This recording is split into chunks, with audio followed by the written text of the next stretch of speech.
A Michigan clerk explains broken selection laws, how Jocelynn Benson's office insisted illegal voters be allowed to register and cast a vote in 2020. In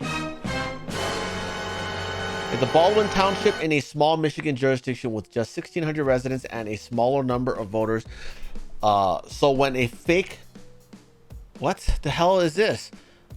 Is a small was just okay. Baldwin Township is a Michigan jurisdiction with just 1,600 residents. Comma. You don't need that comma. That's what's wrong with it. You didn't need that comma. Fucking ass.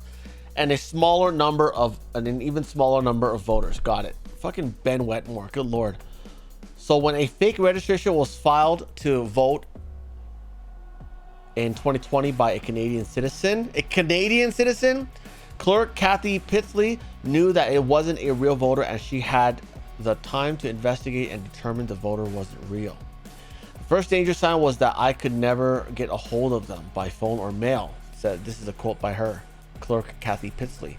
She also says they didn't have any ID, they didn't have any serious proof they lived in a district, and they certainly had nothing to show that they had met the basic legal requirements to be considered a resident or a voter. This might make sense why so many counties, U.S. counties that border Canada, are also blue. Think about that for a second. So Canadians are cheating our elections, guys. Yeah. There were all these red flags, but they were responding over email. Clerk explains how broken Michigan voting laws are. She said all of her identification had burned up in a fire 5 years ago. And when I looked up the address she provided as her residence, it wasn't in the tax records, utility records. It didn't show up anywhere. Since this is a small town, I decided to do my own investigation. Pitsley went out to the address provided and found that it was an empty field. There was a dilapidated storage building that clearly hadn't been in use over the last 30 years. There was nowhere that someone could conceivably live. There wasn't even a driveway. I can't find any record of anyone paying taxes at this address. No signature provided, so there's nothing to check their ballot against, and no ID. So in other words, question is, these ballots, if this is a mail-in ballot, how does it end up in the hands of the left?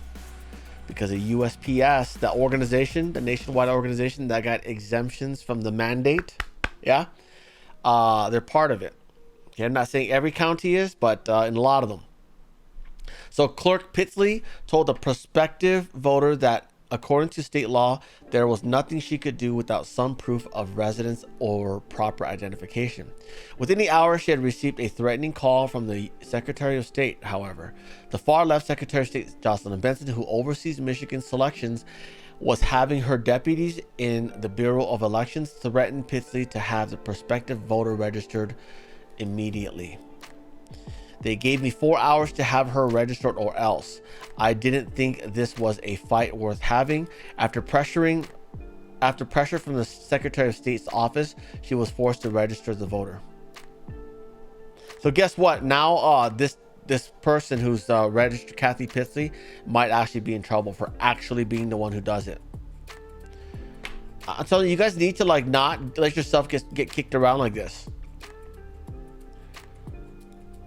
The department cited both the UOCAVA and the LEAVE Act, which provide military ballots to be treated differently and for American citizens abroad to have the ability to cast votes based on their last known address in America.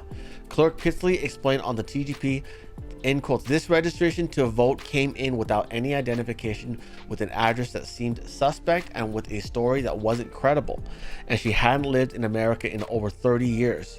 She still wanted to vote in 2020 election though, but she wanted her absentee ballot sent to British Columbia. Because of loopholes in election law, there was an argument about whether it was a valid legal request. The military and citizens, you know why she picked an address that didn't exist for her last registered address? It's because no one else will move in. No one else will ever move into an open field and take over that property and say, no, I'm the one who lives here, not you, right? So guess what? No one's ever going to figure out that this was an invalid registration. Oh, jeez.